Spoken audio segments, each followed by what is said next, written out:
Benjamin Franklin. Sourced from Wikipedia. May, 2025. Produced by ttsreader.com. Benjamin Franklin, January 17, 1706, OS January 6, 1705, April 17, 1790, was an American polymath, a writer, scientist, inventor, statesman, diplomat, printer, publisher, and political philosopher. Among the most influential intellectuals of his time, Franklin was one of the founding fathers of the United States, a drafter and signer of the Declaration of Independence, and the first Postmaster General. Born in the province of Massachusetts Bay, Franklin became a successful newspaper editor and printer in Philadelphia, the leading city in the colonies, publishing the Pennsylvania Gazette at age 23. He became wealthy publishing this and Poor Richard's Almanac, which he wrote under the pseudonym Richard Saunders. After 1767, he was associated with the Pennsylvania Chronicle, a newspaper known for its revolutionary sentiments and criticisms of the policies of the British Parliament and the Crown. He pioneered and was the first president of the Academy and College of Philadelphia, which opened in 1751 and later became the University of Pennsylvania.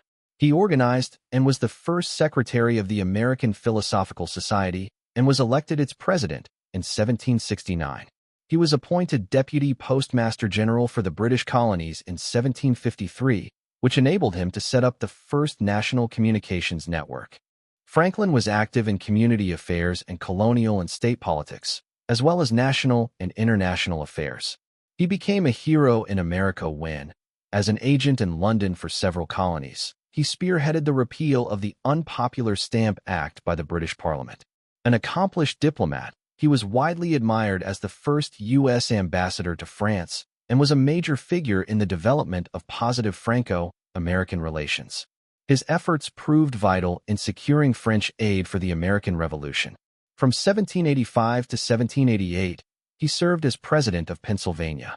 At some points in his life, he owned slaves and ran for sale ads for slaves in his newspaper, but by the late 1750s, he began arguing against slavery, became an active abolitionist, and promoted the education and integration of African Americans into U.S. society. As a scientist, Franklin's studies of electricity made him a major figure in the American Enlightenment and the history of physics. He also charted and named the Gulf Stream current. His numerous important inventions include the lightning rod, bifocals, glass harmonica, and the Franklin stove. He founded many civic organizations, including the Library Company, Philadelphia's first fire department, and the University of Pennsylvania. Franklin earned the title of the first American for his early and indefatigable campaigning for colonial unity. He was the only person to sign the Declaration of Independence, the Treaty of Paris peace with Britain, and the Constitution. Foundational in defining the American ethos, Franklin has been called the most accomplished American of his age and the most influential in inventing the type of society America would become. Franklin's life and legacy of scientific and political achievement, and his status as one of America's most influential founding fathers, have seen him honored for more than 2 centuries after his death on the $100 bill and in the names of warships, many towns and counties, educational institutions and corporations, as well as in numerous cultural references and a portrait in the Oval Office. His more than 30,000 letters and documents have been collected in the papers of Benjamin Franklin. And Robert Jacques Turgot said of him, "Erepute fulmen scylla, mox sceptra tyrannis." He snatched lightning from the sky and the scepter from tyrants. Ancestry. Benjamin Franklin's father, Josiah Franklin, was a tallow chandler, soaper, and candle maker. Josiah Franklin was born at Ecton, Northamptonshire, England, on December 23, 1657, the son of Thomas Franklin, a blacksmith and farmer, and his wife, Jane White. Benjamin's father and all 4 of his grandparents were born in England. Josiah Franklin had a total of 17 children with his 2 wives. He married his first wife and child in about 1677 in Ecton and emigrated with her to Boston in 1683. They had 3 children before emigration and 4 after. Following her death, Josiah married Abia Folger on July 9, 1689, in the Old South Meeting House by Reverend Samuel Willard, and had 10 children with her. Benjamin, their 8th child, was Josiah Franklin's 15th child overall and his 10th and final son.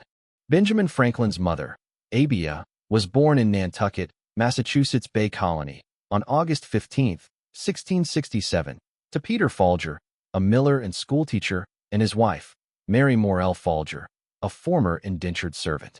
Mary Folger came from a Puritan family that was among the first pilgrims to flee to Massachusetts for religious freedom, sailing for Boston in 1635 after King Charles I of England had begun persecuting Puritans. Her father Peter was the sort of rebel destined to transform colonial America. As clerk of the court, he was arrested on February 10, 1676, and jailed on February 19 for his inability to pay bail. He spent over a year and a half in jail. Boston. Franklin was born on Milk Street in Boston, province of Massachusetts Bay, on January 17, 1706, and baptized at the Old South Meeting House in Boston.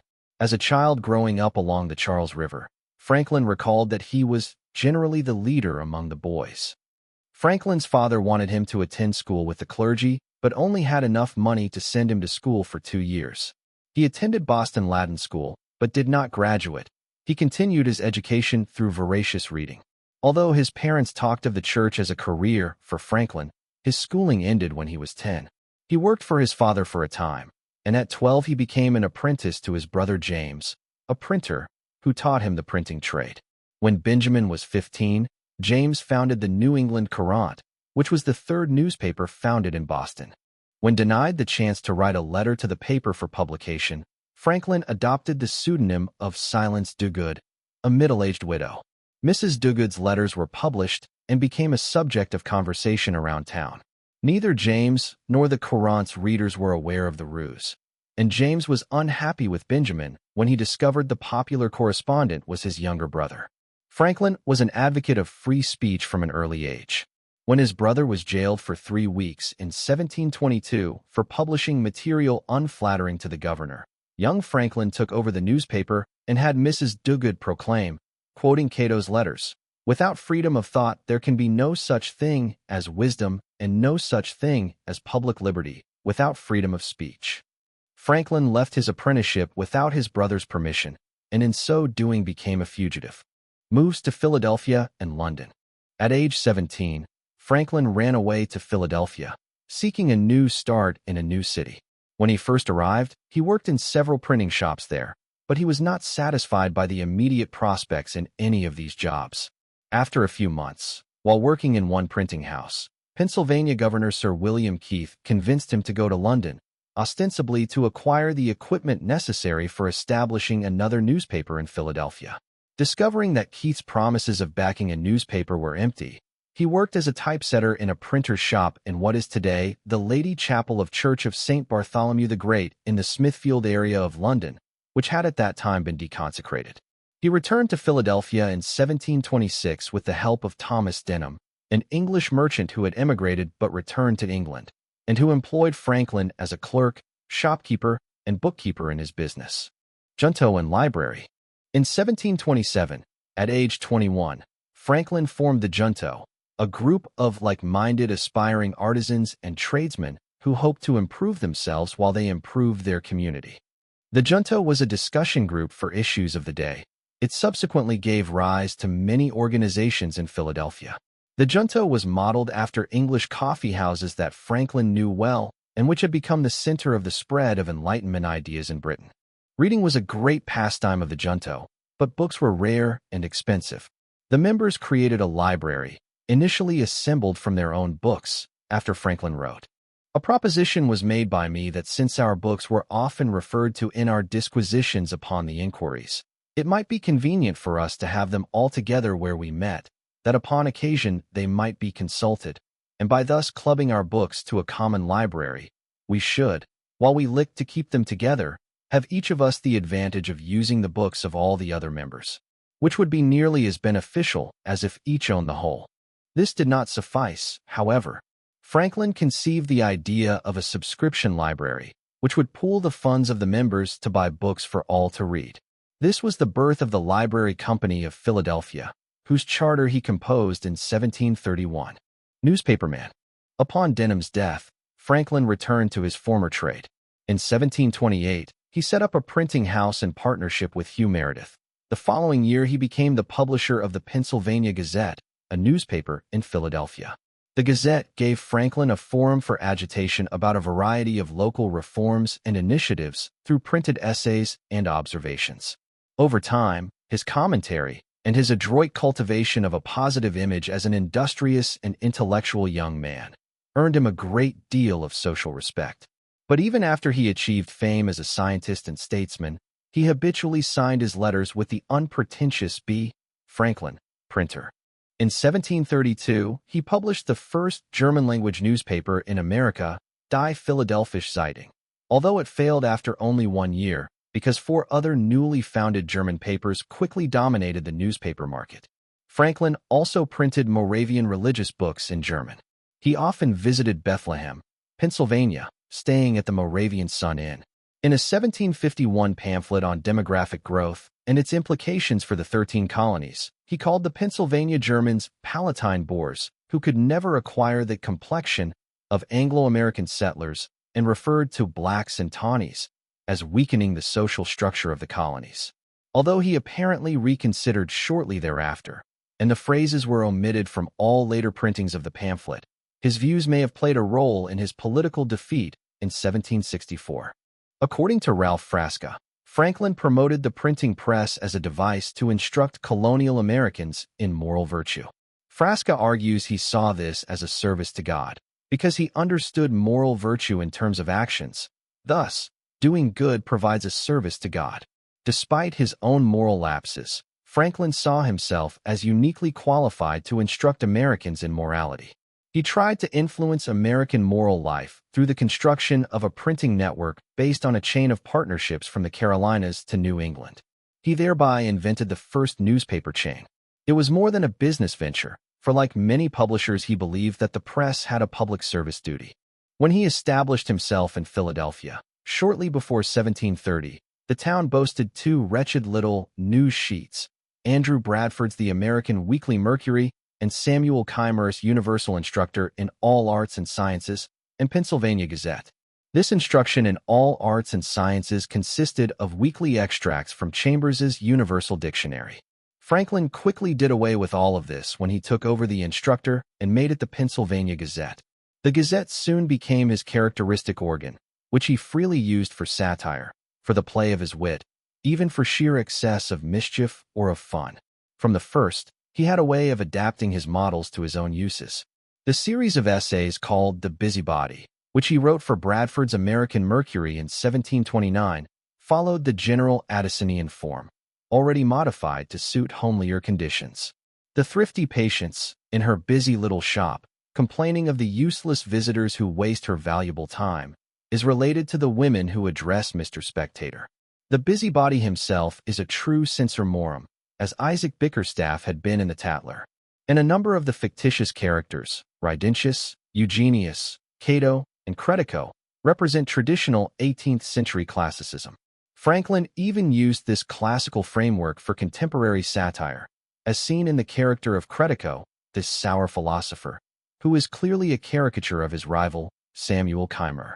Franklin had mixed success in his plan to establish an intercolonial network of newspapers that would produce a profit for him and disseminate virtue.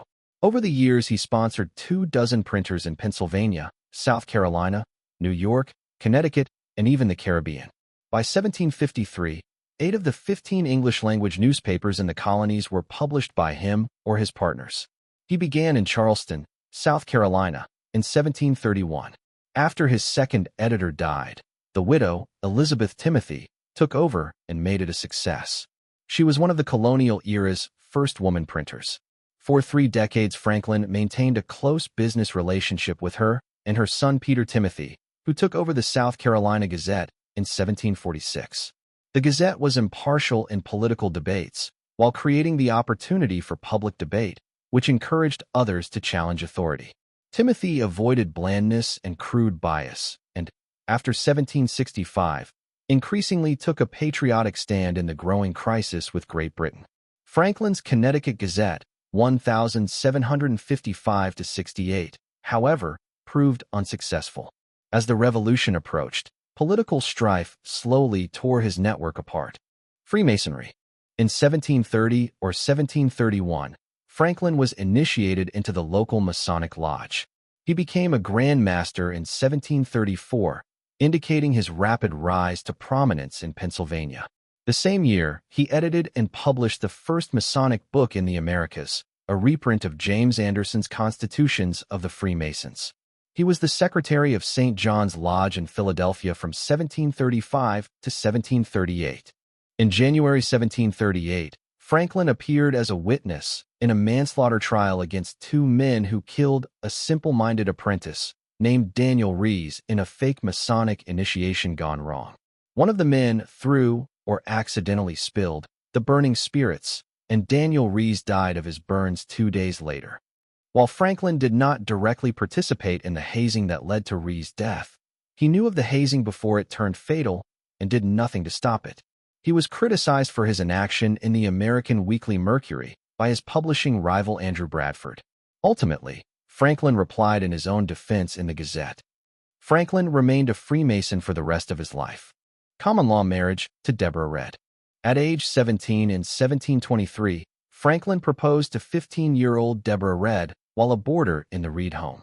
At that time, Deborah's mother was wary of allowing her young daughter to marry Franklin, who was on his way to London at Governor Keith's request, and also because of his financial instability. Her own husband had recently died, and she declined Franklin's request to marry her daughter. Franklin traveled to London, and after he failed to communicate as expected with Deborah and her family, they interpreted his long silence as a breaking of his promises. At the urging of her mother, Deborah married a potter named John Rogers on August 5, 1725. John soon fled to Barbados with her dowry in order to avoid debts and prosecution. Since Rogers' fate was unknown, bigamy laws prevented Deborah from remarrying. Franklin returned in 1726 and resumed his courtship of Deborah. They established a common-law marriage on September 1, 1730. They took in his recently acknowledged illegitimate young son and raised him in their household. They had 2 children together. Their son, Francis Folger Franklin, was born in October 1732 and died of smallpox in 1736. Their daughter, Sarah Sally Franklin, was born in 1743 and eventually married Richard Back. Deborah's fear of the sea meant that she never accompanied Franklin on any of his extended trips to Europe. Another possible reason why they spent much time apart is that he may have blamed her for possibly preventing their son Francis from being inoculated against the disease that subsequently killed him. Deborah wrote to him in November 1769, saying she was ill due to dissatisfied distress from his prolonged absence, but he did not return until his business was done. Deborah Reed Franklin died of a stroke on December 14, 1774, while Franklin was on an extended mission to Great Britain. He returned in 1775. William Franklin. In 1730, 24-year-old Franklin publicly acknowledged his illegitimate son William and raised him in his household. William was born on February 22, 1730, but his mother's identity is unknown. He was educated in Philadelphia and beginning at about age 30 studied law in London in the early 1760s. William himself fathered an illegitimate son, William Temple Franklin, born on the same day and month, February 22, 1760. The boy's mother was never identified, and he was placed in foster care. In 1762, the elder William Franklin married Elizabeth Downs, daughter of a planter from Barbados, in London. In 1763, he was appointed as the last royal governor of New Jersey. A loyalist to the king, William Franklin saw his relations with Father Benjamin eventually break down over their differences about the American Revolutionary War, as Benjamin Franklin could never accept William's position. Deposed in 1776 by the revolutionary government of New Jersey, William was placed under house arrest at his home in Perth Amboy for 6 months. After the Declaration of Independence, he was formally taken into custody by order of the Provincial Congress of New Jersey, an entity which he refused to recognize, regarding it as an illegal assembly.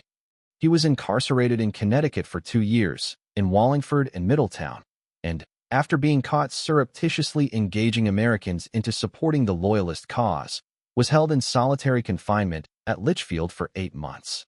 When finally released in a prisoner exchange in 1778, he moved to New York City, which was occupied by the British at the time. While in New York City, he became leader of the board of Associated Loyalists, a quasi-military organization chartered by King George III and headquartered in New York City. They initiated guerrilla forays into New Jersey, southern Connecticut, and New York counties north of the city. When British troops evacuated from New York, William Franklin left with them and sailed to England. He settled in London, never to return to North America. In the preliminary peace talks in 1782 with Britain, Benjamin Franklin insisted that loyalists who had borne arms against the United States would be excluded from this plea, that they be given a general pardon. He was undoubtedly thinking of William Franklin. Success as an author. In 1732, Franklin began to publish the noted Poor Richard's Almanac, with content both original and borrowed, under the pseudonym Richard Saunders, on which much of his popular reputation is based. He frequently wrote under pseudonyms. The first issue published was for the upcoming year, 1733. He had developed a distinct, signature style that was plain, pragmatic, and had a sly, soft, but self-deprecating tone with declarative sentences. Although it was no secret that he was the author, his Richard Saunders character repeatedly denied it. Poor Richard's proverbs, adages from this almanac, such as "a penny saved is twopence dear," often misquoted as "a penny saved is a penny earned," and "fish and visitors stink in 3 days," remain common quotations in the modern world. Wisdom in folk society meant the ability to provide an apt adage for any occasion, and his readers became well prepared. He sold about 10,000 copies per year. It became an institution. In 1741, Franklin began publishing the General Magazine and Historical Chronicle for all the British plantations in America. He used the heraldic badge of the Prince of Wales as the cover illustration. Franklin wrote a letter, Advice to a Friend on Choosing a Mistress, dated June 25, 1745, in which he gives advice to a young man about channeling sexual urges. Due to its licentious nature, it was not published in collections of his papers during the 19th century. Federal court rulings from the mid to late 20th century cited the document as a reason for overturning obscenity laws and against censorship. Early steps in Pennsylvania. In 1736, Franklin created the Union Fire Company, one of the first volunteer firefighting companies in America. In the same year, he printed a new currency for New Jersey based on innovative anti-counterfeiting techniques he had devised. Throughout his career, he was an advocate for paper money, publishing a modest inquiry into the nature and necessity of a paper currency in 1729 and his printer printed money. He was influential in the more restrained and thus successful monetary experiments in the Middle Colonies, which stopped deflation without causing excessive inflation. In 1766, he made a case for paper money to the British House of Commons. As he matured, Franklin began to concern himself more with public affairs. In 1743, he first devised a scheme for the Academy, Charity School, and College of Philadelphia. However, the person he had in mind to run the Academy, Reverend Richard Peters, refused, and Franklin put his ideas away until 1749 when he printed his own pamphlet, Proposals Relating to the Education of Youth in Pennsylvania. He was appointed president of the Academy on November 13, 1749. The Academy and the Charity School opened in 1751. In 1743, he founded the American Philosophical Society to help scientific men discuss their discoveries and theories. He began the electrical research that, along with other scientific inquiries, would occupy him for the rest of his life, in between bouts of politics and money-making. During King George's War, Franklin raised a militia called the Association for General Defense because the legislators of the city had decided to take no action to defend Philadelphia, either by erecting fortifications or building ships of war. He raised money to create earthwork defenses and buy artillery. The largest of these was the Association Battery, or Grand Battery, of 50 guns. In 1747, Franklin, already a very wealthy man, retired from printing and went into other businesses. He formed a partnership with his foreman, David Hall, which provided Franklin with half of the shop's profits for 18 years. This lucrative business arrangement provided leisure time for study, and in a few years he had made many new discoveries. Franklin became involved in Philadelphia politics and rapidly progressed. In October 1748, he was selected as a councilman. In June 1749, he became a justice of the peace for Philadelphia, and in 1751, he was elected to the Pennsylvania Assembly.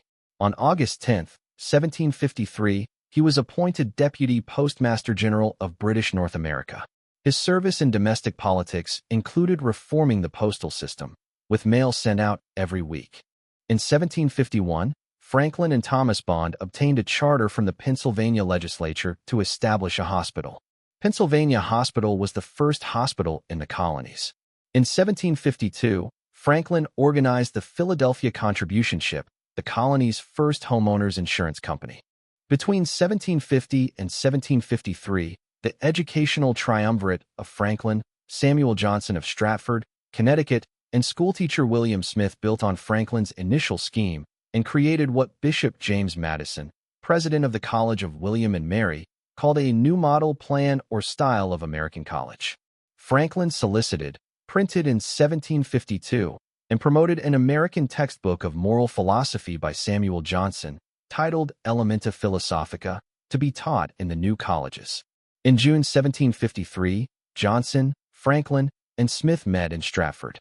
They decided the new model college would focus on the professions, with classes taught in English instead of Latin, have subject matter experts as professors instead of one tutor leading a class for 4 years, and there would be no religious test for admission. Johnson went on to found King's College, now Columbia University, in New York City in 1754, while Franklin hired Smith as provost of the College of Philadelphia, which opened in 1755. At its first commencement, on May 17, 1757, 7 men graduated, 6 with a Bachelor of Arts and 1 with a Master of Arts. It was later merged with the University of the State of Pennsylvania to become the University of Pennsylvania. The college was to become influential in guiding the founding documents of the United States. In the Continental Congress, for example, over 1/3 of the college-affiliated men who contributed to the Declaration of Independence between September 4, 1774, and July 4, 1776, were affiliated with the college. In 1754, he headed the Pennsylvania delegation to the Albany Congress. This meeting of several colonies had been requested by the Board of Trade in England to improve relations with the Indians in defense against the French. Franklin proposed a broad plan of union for the colonies. While the plan was not adopted, elements of it found their way into the Articles of Confederation and the Constitution. In 1753, Harvard University and Yale awarded him honorary Master of Arts degrees. In 1756, he was awarded an honorary Master of Arts degree from the College of William and Mary. Later in 1756, Franklin organized the Pennsylvania militia. He used Tun Tavern as a gathering place to recruit a regiment of soldiers to go into battle against the Native American uprisings that beset the American colonies. Postmaster. Well known as a printer and publisher, Franklin was appointed Postmaster of Philadelphia in 1737, holding the office until 1753, when he and publisher William Hunter were named Deputy Postmasters, General of British North America, the first to hold the office. Joint appointments were standard at the time, for political reasons. He was responsible for the British colonies from Pennsylvania north and east, as far as the island of Newfoundland. A post office for local and outgoing mail had been established in Halifax, Nova Scotia, by local stationer Benjamin Lee, on April 23, 1754, but service was irregular. Franklin opened the first post office to offer regular, monthly mail in Halifax on December 9, 1755. Meantime, Hunter became postal administrator in Williamsburg, Virginia, and oversaw areas south of Annapolis, Maryland. Franklin reorganized the service's accounting system and improved speed of delivery between Philadelphia, New York, and Boston. By 1761, efficiencies led to the first profits for the colonial post office. When the lands of New France were ceded to the British under the Treaty of Paris in 1763, the British province of Quebec was created among them, and Franklin saw mail service expanded between Montreal, Trois-Rivières, Quebec City, and New York. For the greater part of his appointment, he lived in England, from 1757 to 1762, and again from 1764 to 1774, about 3/4 of his term. Eventually, his sympathies for the rebel cause in the American Revolution led to his dismissal on January 31, 1774. On July 26, 1775, the Second Continental Congress established the United States Post Office and named Franklin as the first United States Postmaster General. He had been a postmaster for decades and was a natural choice for the position. He had just returned from England and was appointed chairman of a committee of investigation to establish a postal system. The report of the committee, providing for the appointment of a postmaster general for the 13 American colonies, was considered by the Continental Congress on July 25th and 26th. On July 26, 1775, Franklin was appointed Postmaster General, the first appointed under the Continental Congress. His apprentice, William Goddard, felt that his ideas were mostly responsible for shaping the postal system and that the appointment should have gone to him, but he graciously conceded it to Franklin, 36 years his senior. Franklin, however, appointed Goddard as surveyor of the posts, issued him a sign pass, and directed him to investigate and inspect the various post offices and mail routes as he saw fit. The newly established postal system became the United States Post Office, a system that continues to operate today. Political work.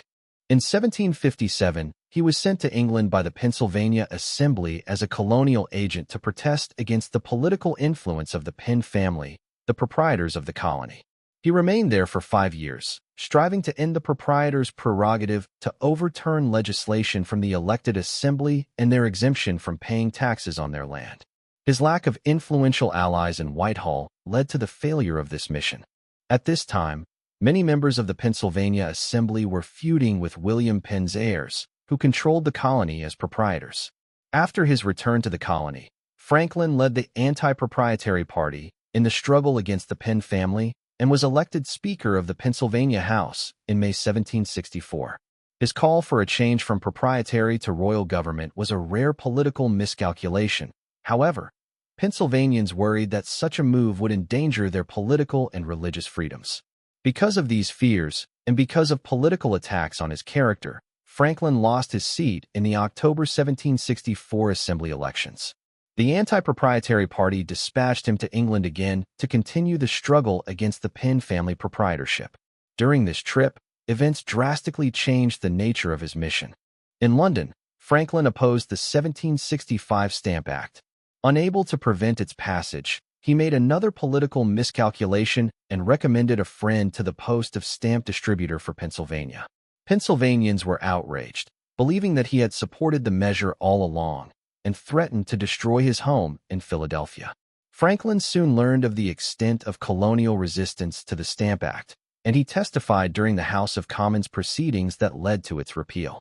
With this, Franklin suddenly emerged as the leading spokesman for American interests in England. He wrote popular essays on behalf of the colonies. Georgia, New Jersey, and Massachusetts also appointed him as their agent to the crown.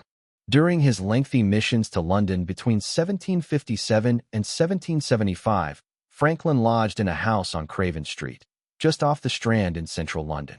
During his stays there, he developed a close friendship with his landlady, Margaret Stevenson, and her circle of friends and relations, in particular, her daughter Mary, who was more often known as Polly. The house is now a museum known as the Benjamin Franklin House. Whilst in London, Franklin became involved in radical politics. He belonged to a gentleman's club, which he called the Honest Whigs, which held stated meetings and included members such as Richard Price, the minister of Newington Green Unitarian Church who ignited the Revolution controversy, and Andrew Kippis. Scientific work. In 1756, Franklin had become a member of the Society for the Encouragement of Arts, Manufactures and Commerce, now the Royal Society of Arts, which had been founded in 1754. After his return to the United States in 1775, he became the Society's corresponding member, continuing a close connection. The Royal Society of Arts instituted a Benjamin Franklin Medal in 1956 to commemorate the 250th anniversary of his birth and the 200th anniversary of his membership of the RSA. The study of natural philosophy, referred today as science in general, drew him into overlapping circles of acquaintance. Franklin was, for example, a corresponding member of the Lunar Society of Birmingham. In 1759, The University of St. Andrews awarded him an honorary doctorate in recognition of his accomplishments. In October 1759, he was granted freedom of the borough of St. Andrews.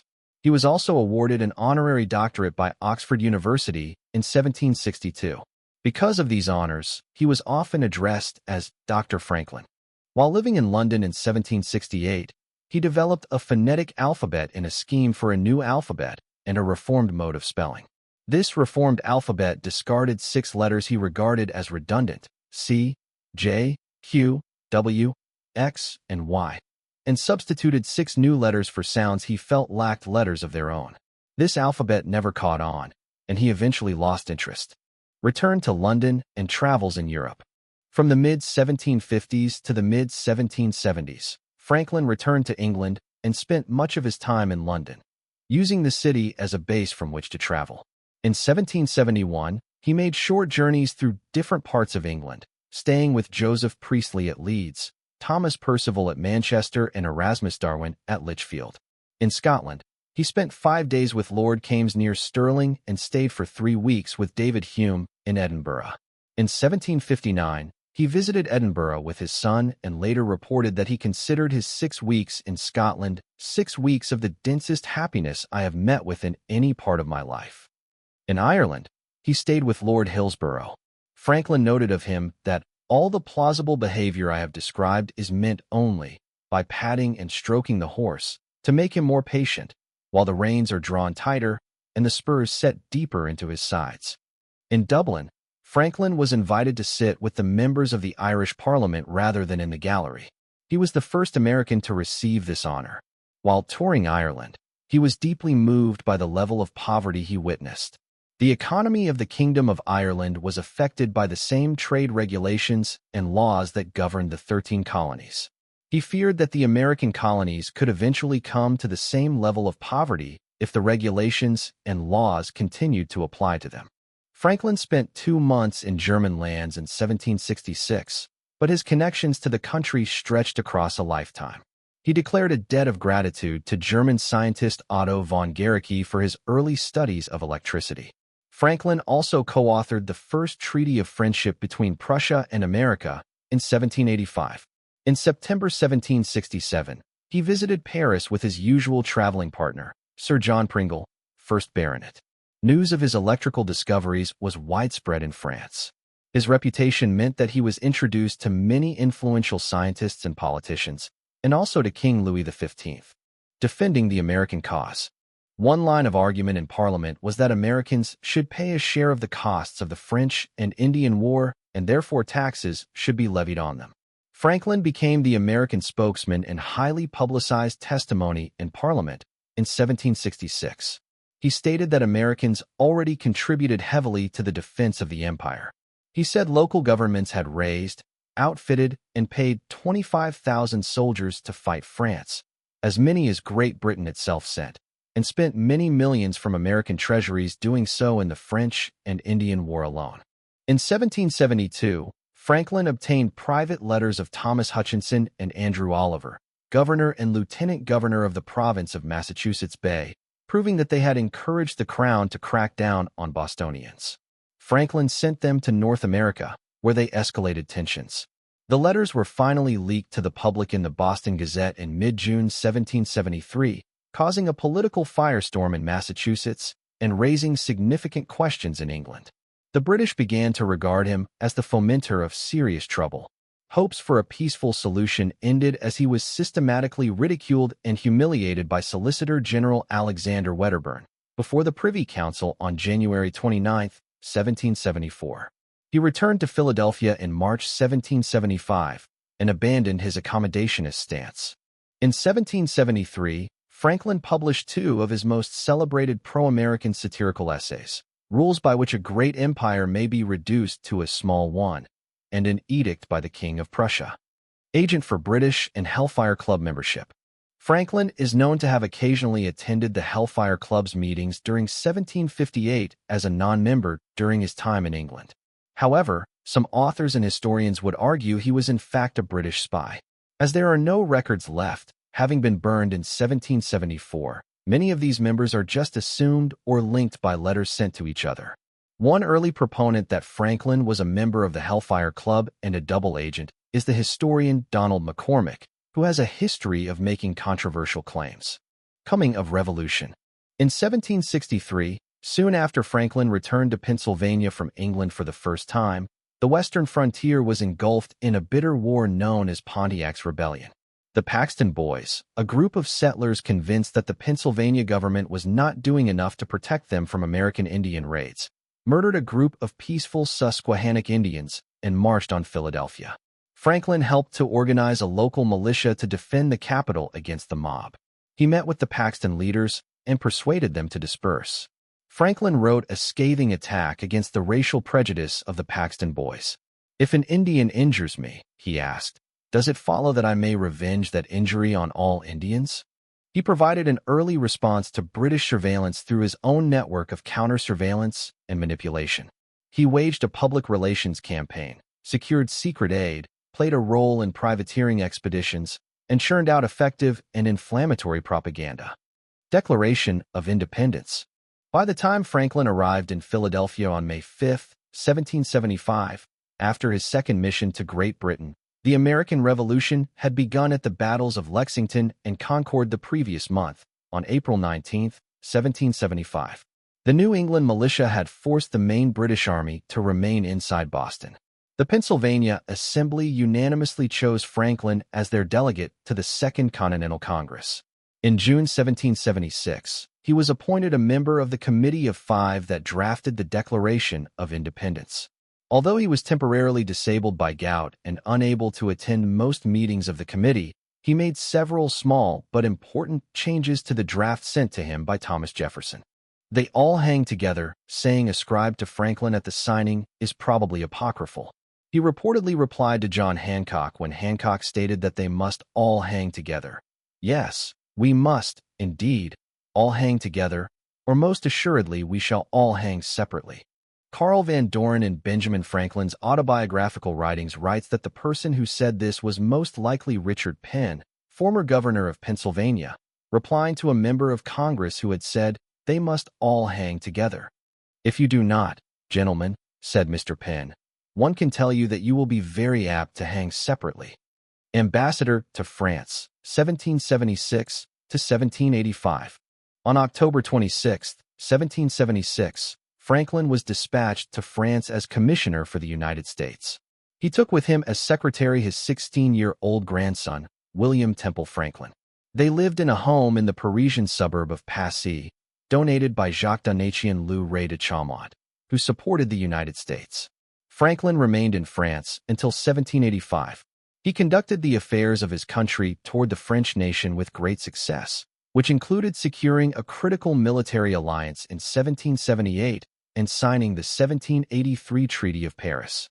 Among his associates in France was Honoré Gabriel Riquetti, Comte de Mirabeau, a French revolutionary writer, orator, and statesman who in 1791 was elected president of the National Assembly.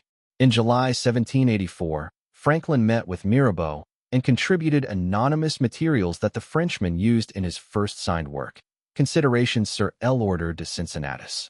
The publication was critical of the Society of the Cincinnati, established in the United States. Franklin and Mirabeau thought of it as a noble order, inconsistent with the egalitarian ideals of the new republic. During his stay in France, he was active as a Freemason, serving as Venerable Master of the Lodge Les Neuf Seurs from 1779 until 1781.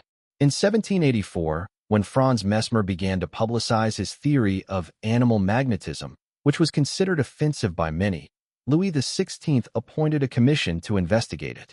These included the chemist Antoine Lavoisier, the physician Joseph Ignace Guillotin, the astronomer Jean-Sylvain Bailly, and Franklin. In doing so, the committee concluded, through blind trials, that mesmerism only seemed to work when the subjects expected it, which discredited mesmerism and became the first major demonstration of the placebo effect, which was described at that time as imagination. In 1781, he was elected a Fellow of the American Academy of Arts and Sciences.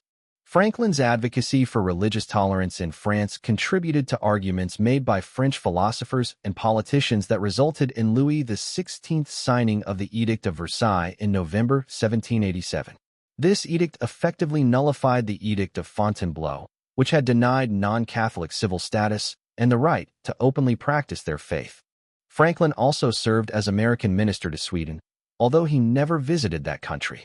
He negotiated a treaty that was signed in April 1783. On August 27, 1783, in Paris, he witnessed the world's first hydrogen balloon flight. Le Globe, created by Professor Jacques Charles and Les Frères Robert, was watched by a vast crowd as it rose from the Champ de Mars, now the site of the Eiffel Tower. Franklin became so enthusiastic that he subscribed financially to the next project to build a manned hydrogen balloon. On December 1, 1783, Franklin was seated in the special enclosure for honored guests it took off from the Jardin des Tuileries, piloted by Charles and Nicholas Louis Robert. Walter Isaacson describes a chess game between Franklin and the Duchess of Bourbon, who made a move that inadvertently exposed her king. Ignoring the rules of the game, he promptly captured it. "Ah," said the Duchess, "we do not take kings so," replied Franklin in a famous quip, "We do in America." Returned to North America.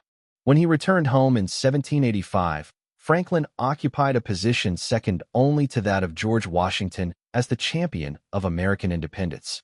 Lou Ray honored him with a commissioned portrait painted by Joseph du Plessis, which now hangs in the National Portrait Gallery of the Smithsonian Institution in Washington, D.C. After his return, Franklin became an abolitionist and freed his 2 slaves. He eventually became president of the Pennsylvania Abolition Society, president of Pennsylvania, and delegate to the Constitutional Convention.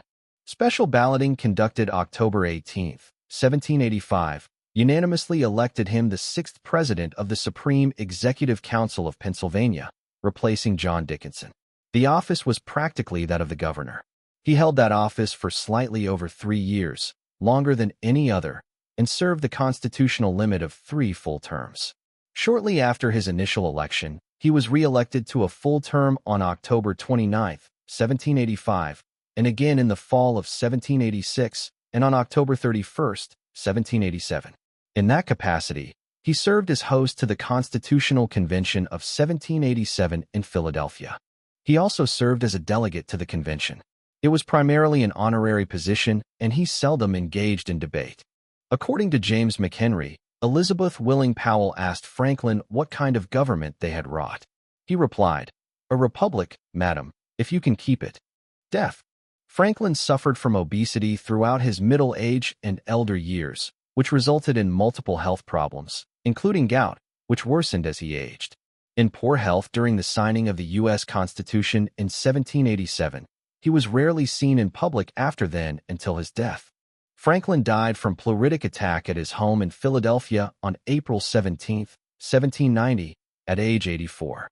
His last reported words, conveyed to his daughter, were, "A dying man can do nothing easy," after she suggested that he change position in bed and lie on his side so he could breathe more easily. Franklin's death is described in the book The Life of Benjamin Franklin, quoting from the account of John Paul Jones.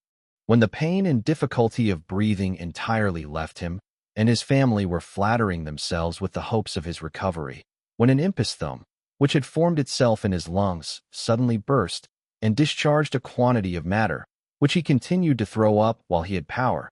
But, as that failed, the organs of respiration became gradually oppressed. A calm, lethargic state succeeded, and on the 17th instant, April 1790, about 11 o'clock at night, he quietly expired, closing a long and useful life of 84 years and 3 months. Approximately 20,000 people attended Franklin's funeral, after which he was interred in Christ Church Burial Ground in Philadelphia. Upon learning of his death, the Constitutional Assembly in Revolutionary France entered into a state of mourning for a period of 3 days, and memorial services were conducted in honor of Franklin throughout the country. In 1728, at age 22, Franklin wrote what he hoped would be his own epitaph. The body of B. Franklin printer, like the cover of an old book, its contents torn out, and stripped of its lettering and gilding, lies here, food for worms. But the work shall not be wholly lost, for it will, as he believed, appear once more, in a new and more perfect edition, corrected and amended by the author. Franklin's actual grave, however, as he specified in his final will, simply reads Benjamin and Deborah Franklin. Inventions and Scientific Inquiries. Franklin was a prodigious inventor. Among his many creations were the lightning rod, Franklin's stove, bifocal glasses, and the flexible urinary catheter. He never patented his inventions. In his autobiography he wrote, "As we enjoy great advantages from the inventions of others, we should be glad of an opportunity to serve others by any invention of ours, and this we should do freely and generously." Electricity, light. Franklin was, along with his contemporary Leonhard Euler, the only major scientist who supported Christian Huygens' wave theory of light, which was basically ignored by the rest of the scientific community.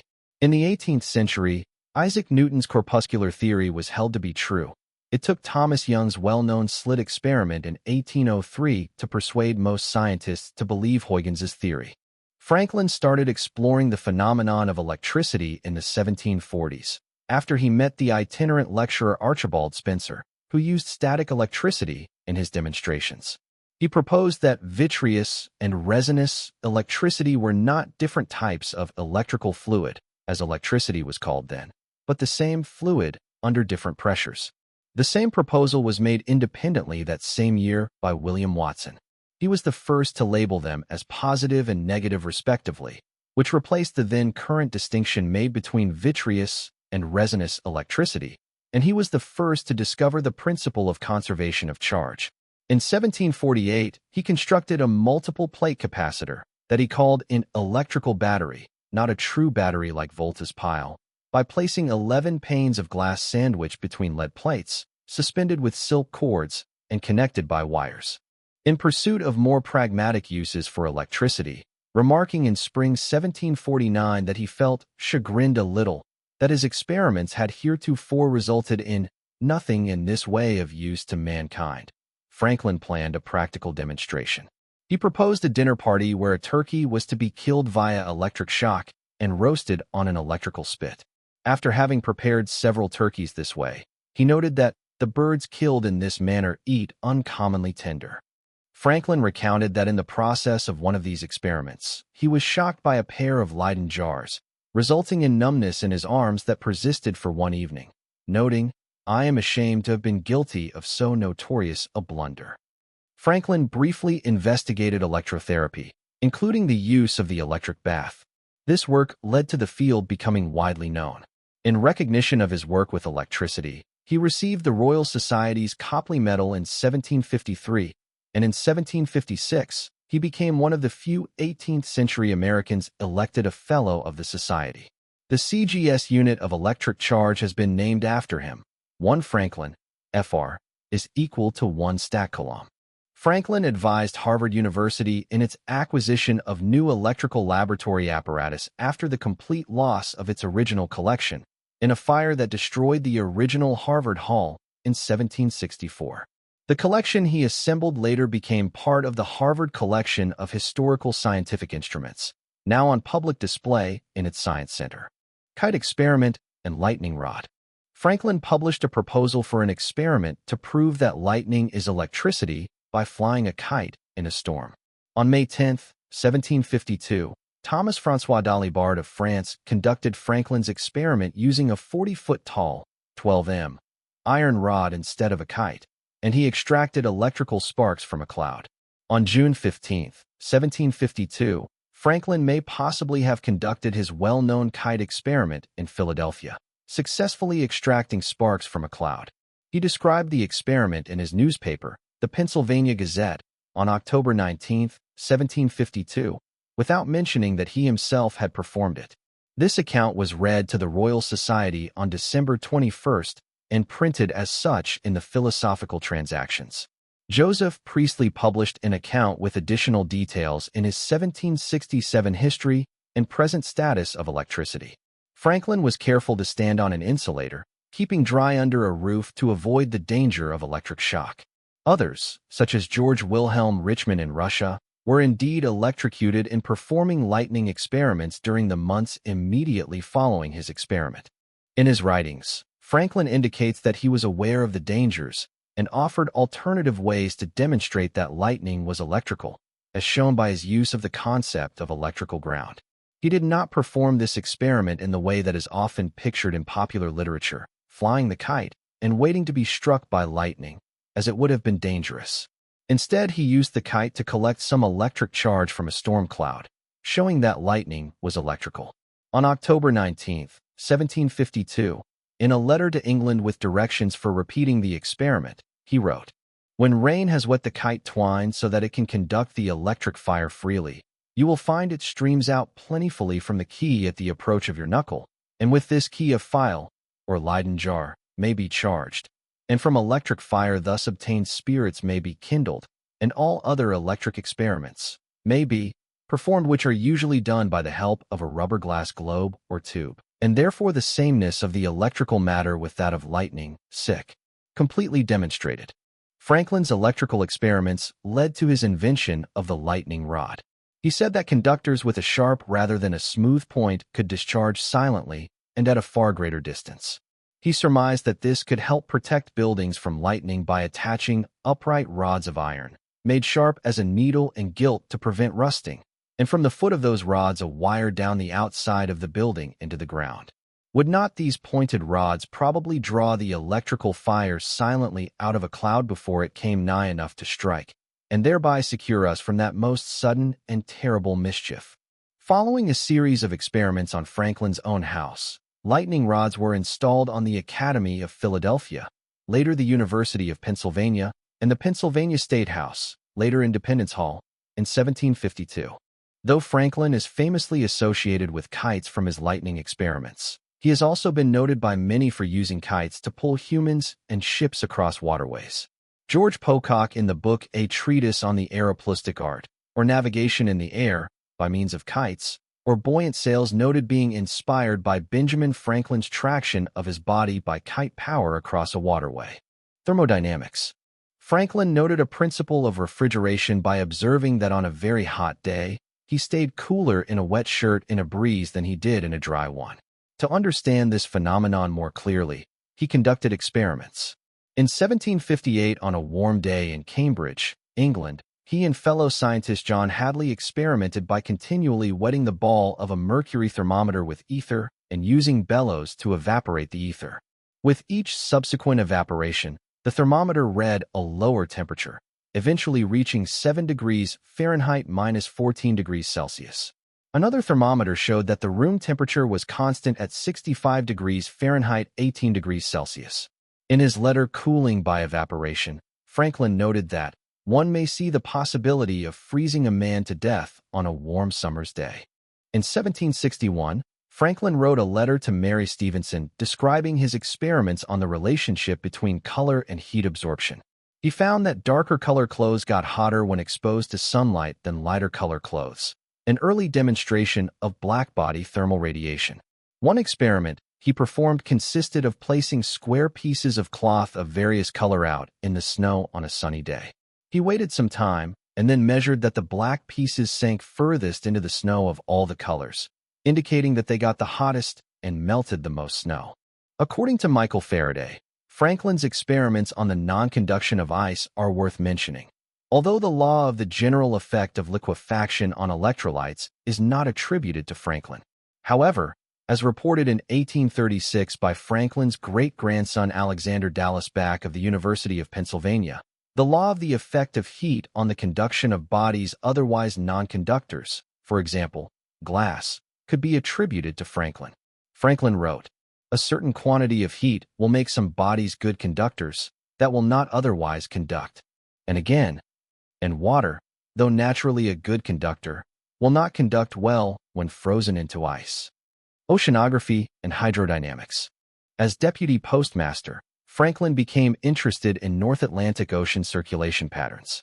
While in England in 1768, he heard a complaint from the Colonial Board of Customs. British packet ships carrying mail had taken several weeks longer to reach New York than it took an average merchant ship to reach Newport, Rhode Island. The merchantmen had a longer and more complex voyage because they left from London, while the packets left from Falmouth and Cornwall. Franklin put the question to his cousin Timothy Folger, a Nantucket whaler captain, who told him that merchant ships routinely avoided a strong eastbound mid-ocean current. The mail packet captains sailed dead into it, thus fighting an adverse current of 3 miles per hour, 5 kilometers per hour. Franklin worked with Folger and other experienced ship captains, learning enough to chart the current and name it the Gulf Stream, by which it is still known today.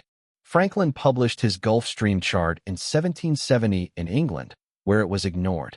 Subsequent versions were printed in France in 1778 and the U.S. in 1786. The British original edition of the chart had been so thoroughly ignored that everyone assumed it was lost forever until Phil Richardson, a Woods Hole oceanographer and Gulf Stream expert, discovered it in the Bibliothèque Nationale in Paris in 1980. This find received front-page coverage in the New York Times. It took many years for British sea captains to adopt Franklin's advice on navigating the current. Once they did, they were able to trim 2 weeks from their sailing time. In 1853, the oceanographer and cartographer Matthew Fontaine Maury noted that while Franklin charted and codified the Gulf Stream, he did not discover it. Though it was Dr. Franklin and Captain Tim Folger who first turned the Gulf Stream to nautical account, the discovery that there was a Gulf Stream cannot be said to belong to either of them, for its existence was known to Peter Martyr d'Angura and to Sir Humphrey Gilbert in the 16th century. An aging Franklin accumulated all his oceanographic findings in Maritime Observations, published by the Philosophical Society's Transactions in 1786. It contained ideas for sea anchors, catamaran hulls, watertight compartments, shipboard lightning rods, and a soup bowl designed to stay stable in stormy weather. While traveling on a ship, Franklin had observed that the wake of a ship was diminished when the cooks scuttled their greasy water. He studied the effects on a large pond in Clapham Common, London. I fetched out a cruet of oil and dropped a little of it on the water, though not more than a teaspoonful, produced an instant calm over a space of several yards square. He later used the trick to calm the waters by carrying a little oil in the hollow joint of his cane. Meteorology. On October 21, 1743, according to the popular myth, a storm moving from the southwest denied Franklin the opportunity of witnessing a lunar eclipse. He was said to have noted that the prevailing winds were actually from the northeast, contrary to what he had expected.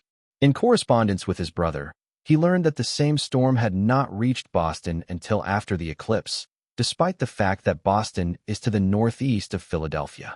He deduced that storms do not always travel in the direction of the prevailing wind, a concept that greatly influenced meteorology. After the Icelandic volcanic eruption of Laki in 1783 and the subsequent harsh European winter of 1784, Franklin made observations on the causal nature of these two seemingly separate events. He wrote about them in a lecture series. Population studies. Franklin had a major influence on the emerging science of demography or population studies. In the 1730s and 1740s, he began taking notes on population growth, finding that the American population had the fastest growth rate on Earth. Emphasizing that population growth depended on food supplies, he emphasized the abundance of food and available farmland in America. He calculated that America's population was doubling every 20 years and would surpass that of England in a century. In 1751, he drafted observations concerning the increase of mankind, peopling of countries, etc.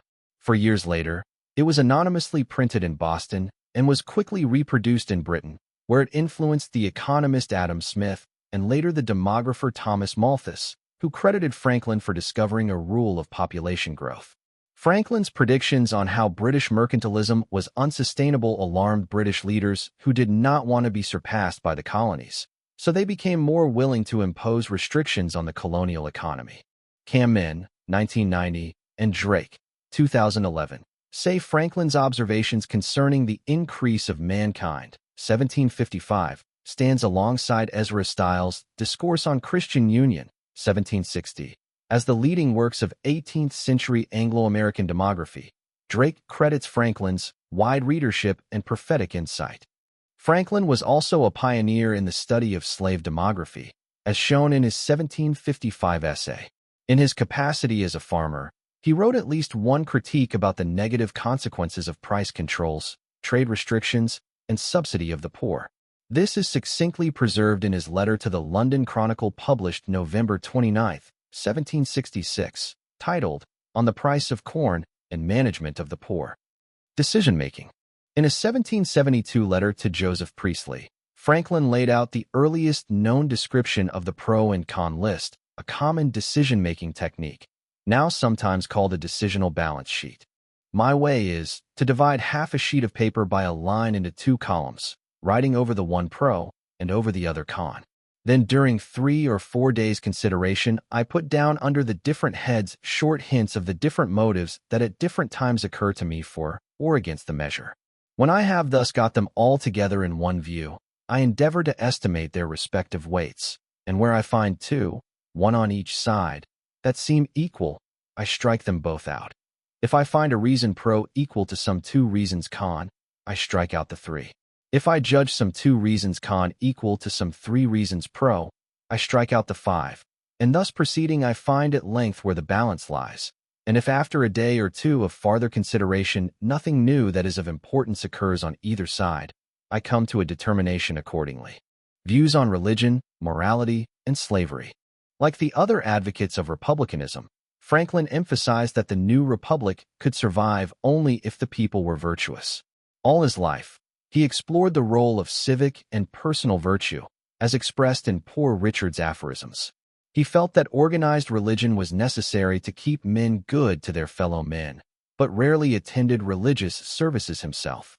When he met Voltaire in Paris and asked his fellow member of the Enlightenment vanguard to bless his grandson, Voltaire said in English, "God and liberty," and added, "This is the only appropriate benediction for the grandson of Monsieur Franklin." Franklin's parents were both pious Puritans. The family attended the Old South Church, the most liberal Puritan congregation in Boston, where Benjamin Franklin was baptized in 1706. Franklin's father, a poor chandler, owned a copy of a book, Bonifacius, Essays to Do Good, by the Puritan preacher and family friend Cotton Mather, which Franklin often cited as a key influence on his life. "If I have been," Franklin wrote to Cotton Mather's son 70 years later, "a useful citizen, the public owes the advantage of it to that book." His first pen name, Silence Dogood, paid homage both to the book and to a widely known sermon by Mather.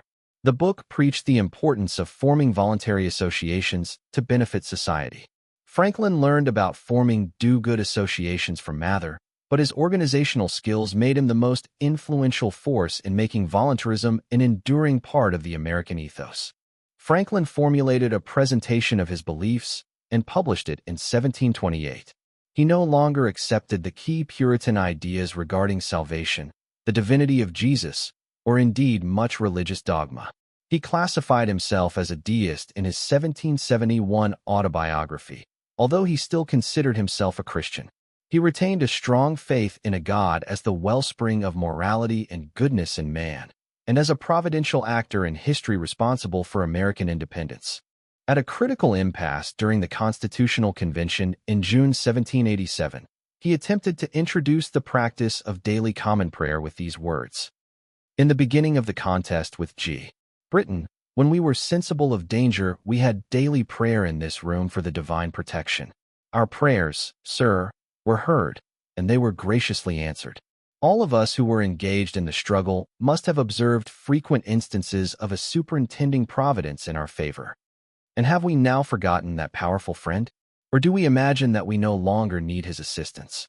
I have lived, sir, a long time, and the longer I live, the more convincing proofs I see of this truth, that God governs in the affairs of men.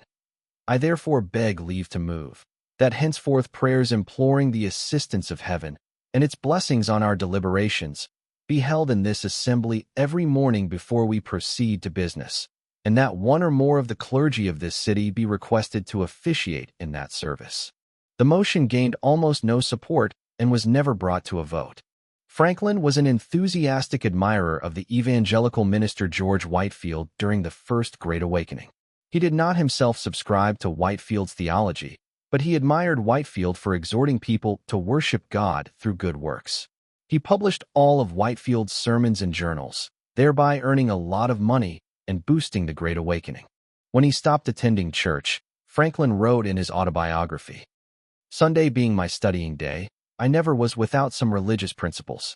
I never doubted, for instance, the existence of the deity, that he made the world and governed it by his providence, that the most acceptable service of God was the doing good to man, that our souls are immortal, and that all crime will be punished and virtue rewarded, either here or hereafter."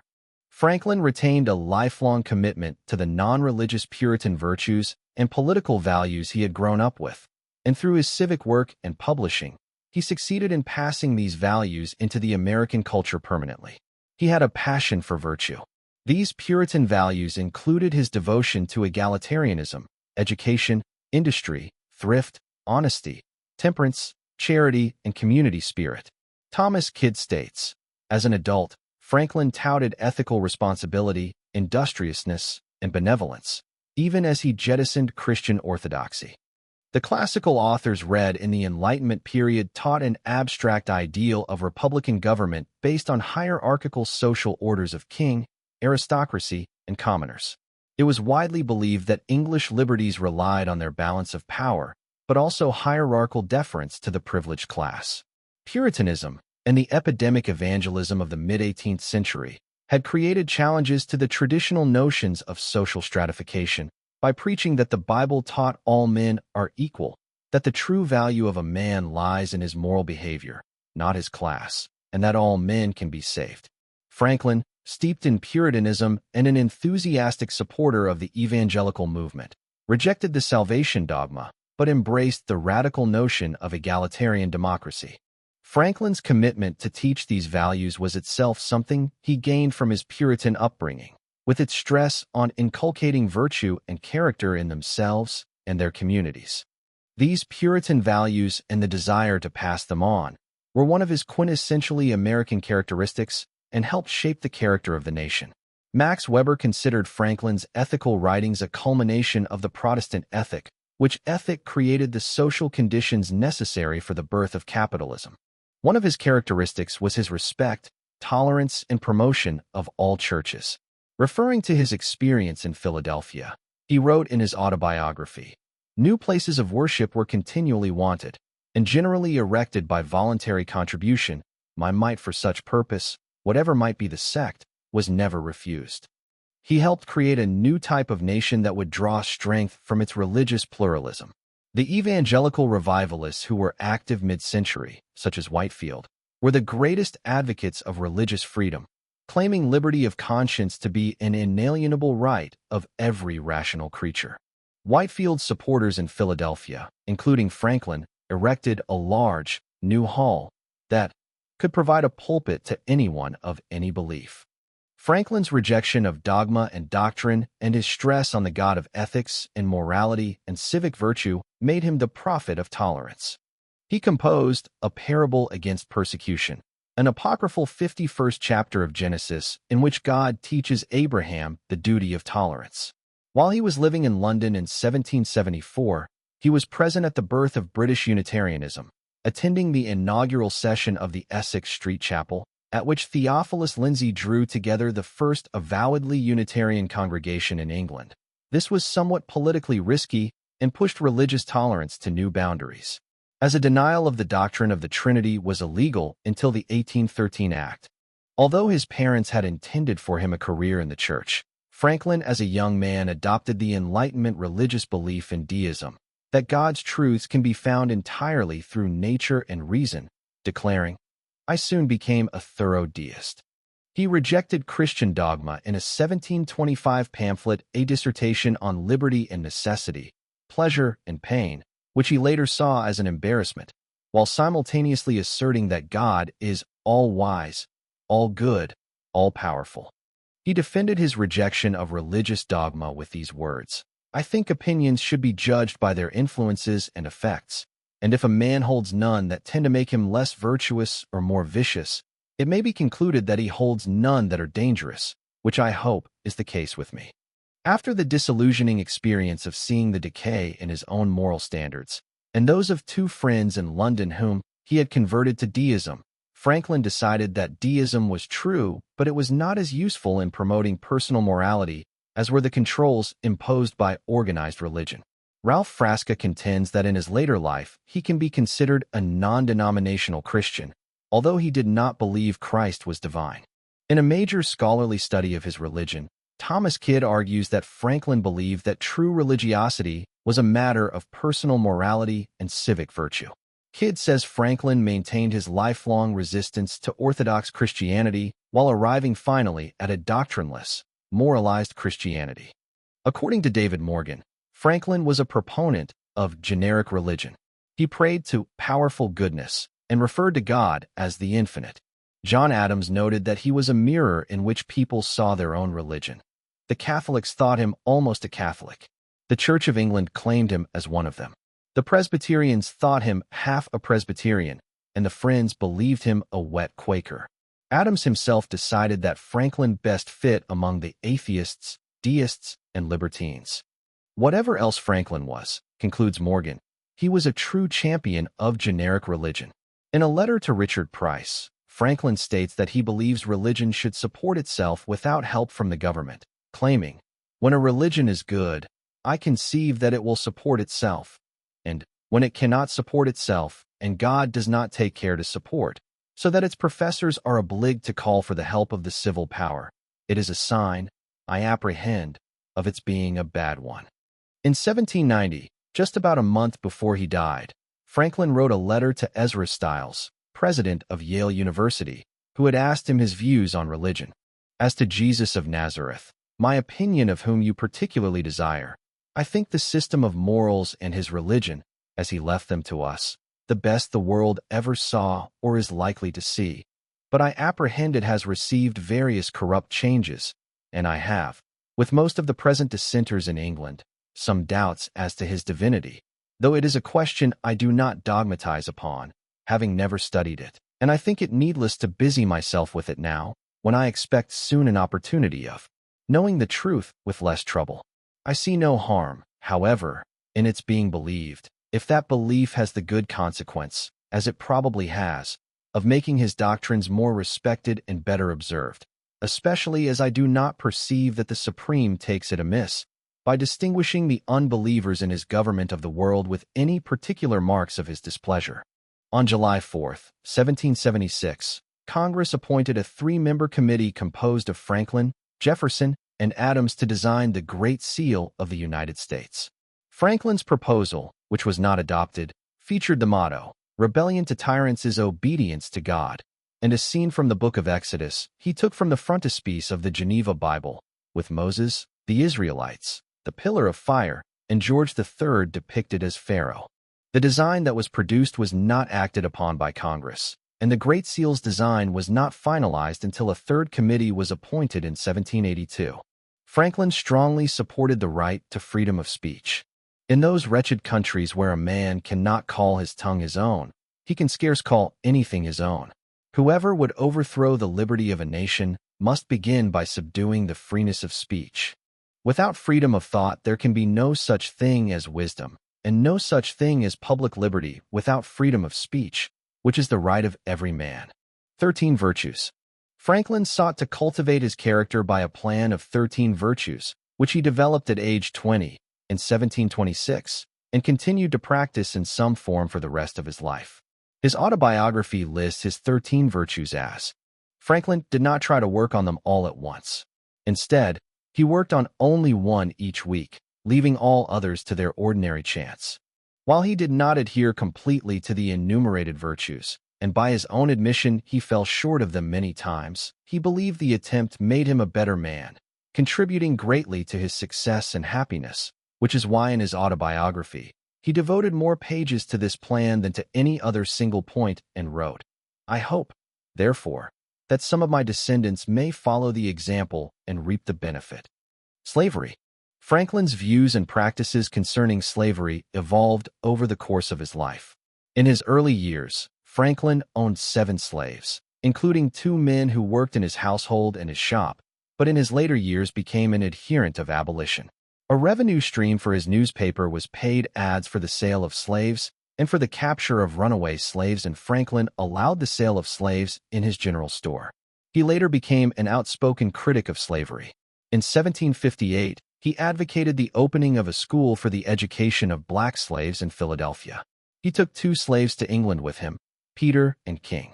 King escaped with a woman to live in the outskirts of London, and by 1758 he was working for a household in Suffolk. After returning from England in 1762, Franklin became more abolitionist in nature, attacking American slavery. In the wake of Somerset v. Stewart, he voiced frustration at British abolitionists.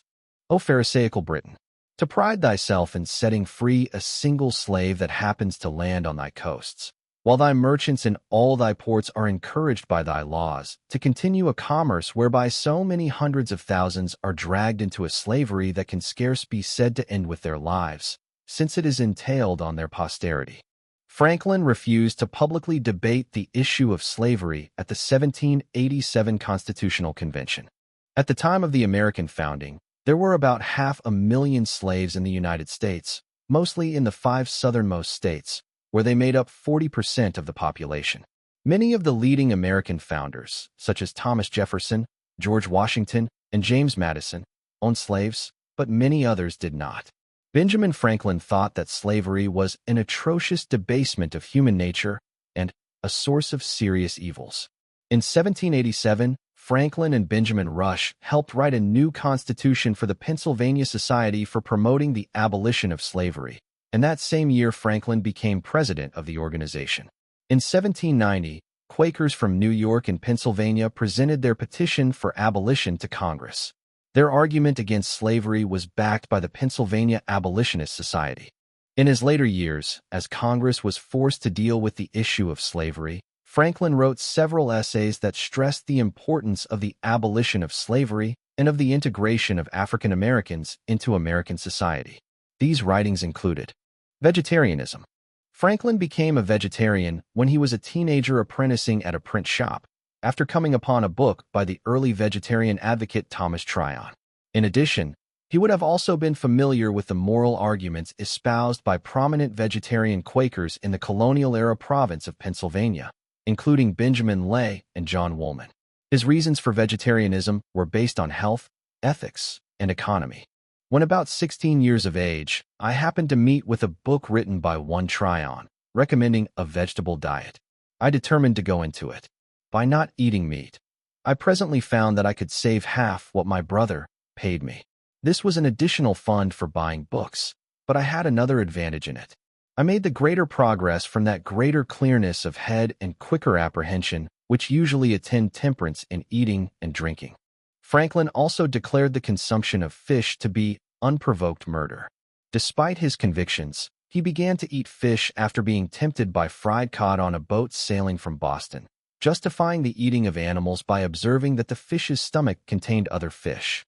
Nonetheless, he recognized the faulty ethics in this argument and would continue to be a vegetarian on and off. He was excited by tofu, which he learned of from the writings of a Spanish missionary to Southeast Asia, Domingo Fernandez Navarrete. Franklin sent a sample of soybeans to prominent American botanist John Bartram, and had previously written to British diplomat and Chinese trade expert James Flint inquiring as to how tofu was made, with their correspondence believed to be the first documented use of the word tofu in the English language.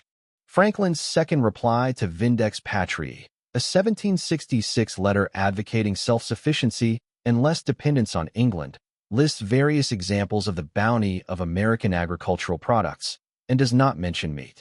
Detailing new American customs, he wrote that T. Hay resolved last spring to eat no more lamb, and not a joint of lamb has since been seen on any of their tables. The sweet little creatures are all alive to this day, with the prettiest fleeces on their backs imaginable. View on inoculation. The concept of preventing smallpox by variolation was introduced to colonial America by an African slave named Onesimus Via, his owner Cotton Mather, in the early 18th century, but the procedure was not immediately accepted. James Franklin's newspaper carried articles in 1721 that vigorously denounced the concept. However, by 1736 Benjamin Franklin was known as a supporter of the procedure. Therefore, when 4-year-old Frankie died of smallpox, opponents of the procedure circulated rumors that the child had been inoculated and that this was the cause of his subsequent death.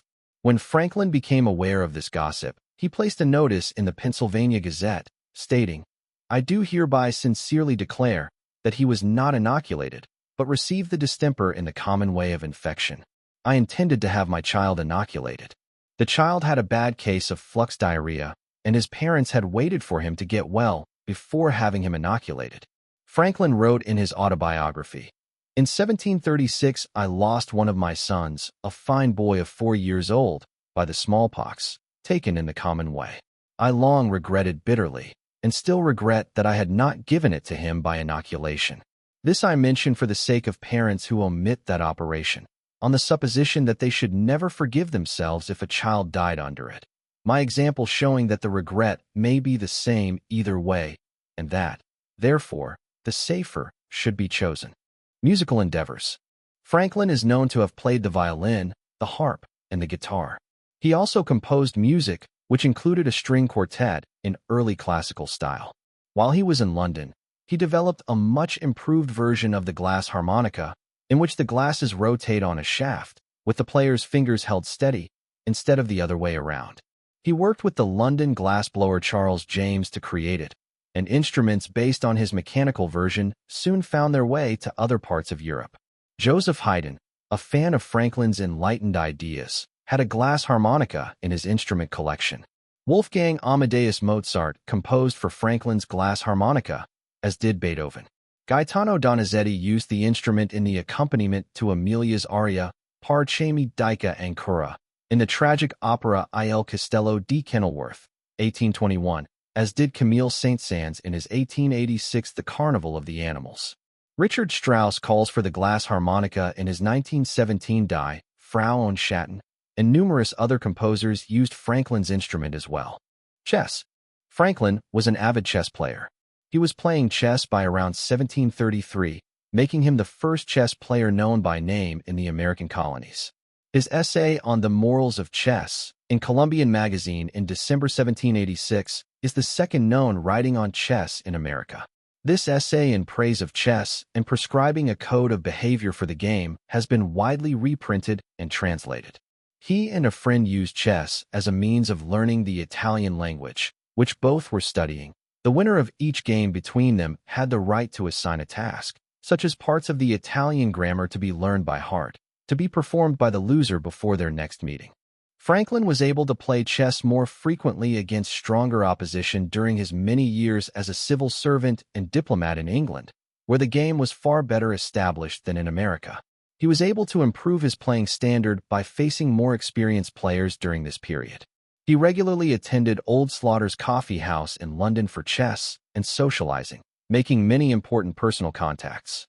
While in Paris, both as a visitor and later as ambassador, he visited the famous Café de la Régence, which France's strongest players made their regular meeting place. No records of his games have survived, so it is not possible to ascertain his playing strength in modern terms. Franklin was inducted into the U.S. Chess Hall of Fame in 1999. The Franklin Mercantile Chess Club in Philadelphia, the second oldest chess club in the U.S., is named in his honor. Bequest. Franklin bequeathed £1,000, about $4,400 at the time, or about $125,000 in 2021 dollars, each to the cities of Boston and Philadelphia, in trust to gather interest for 200 years. The trust began in 1785 when the French mathematician Charles-Joseph Mathin de la Cour, who admired Franklin greatly, wrote a friendly parody of Franklin's Poor Richard's Almanac called Fortunate Richard. The main character leaves a smallish amount of money in his will, 5 lots of 100 livres, to collect interest over 1, 2, 3, 4 or 5 full centuries, with the resulting astronomical sums to be spent on impossibly elaborate utopian projects. Franklin, who was 79 years old at the time, wrote thanking him for a great idea and telling him that he had decided to leave a bequest of £1,000 each to his native Boston and his adopted Philadelphia. By 1990, more than $2 million, $4.12 million in 2023, had accumulated in Franklin's Philadelphia Trust, which had loaned the money to local residents. From 1940 to 1990, the money was used mostly for mortgage loans. When the trust came due, Philadelphia decided to spend it on scholarships for local high school students. Franklin's Boston Trust Fund accumulated almost $5 million during that same time. At the end of its first 100 years, a portion was allocated to help establish a trade school that became the Franklin Institute of Boston, and the entire fund was later dedicated to supporting this institute.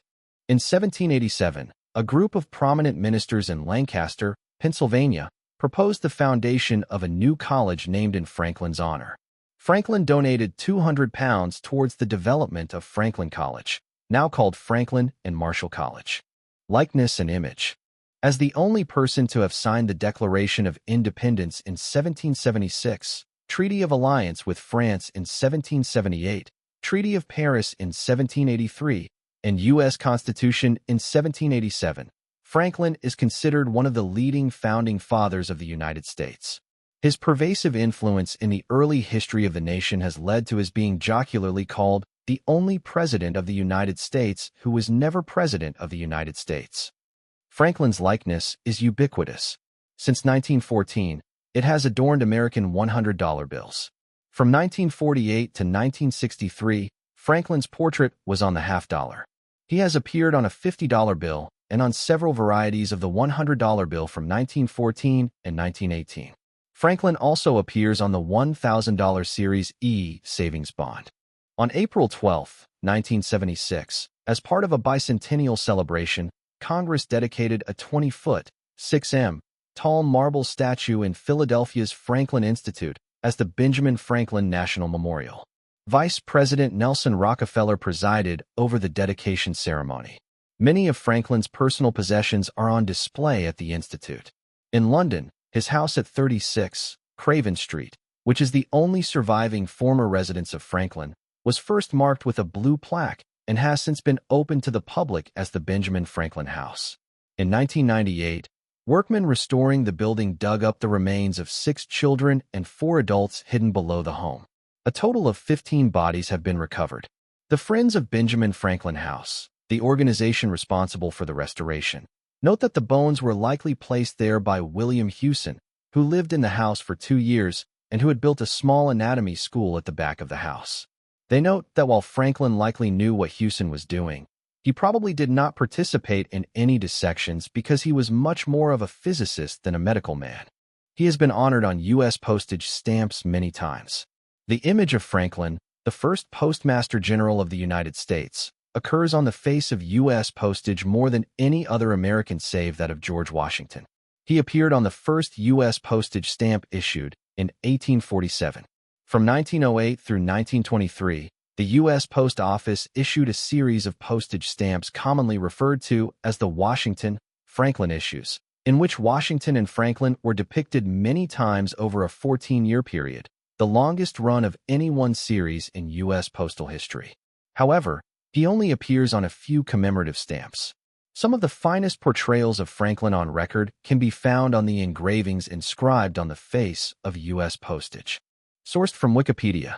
May 2025. Produced by ttsreader.com.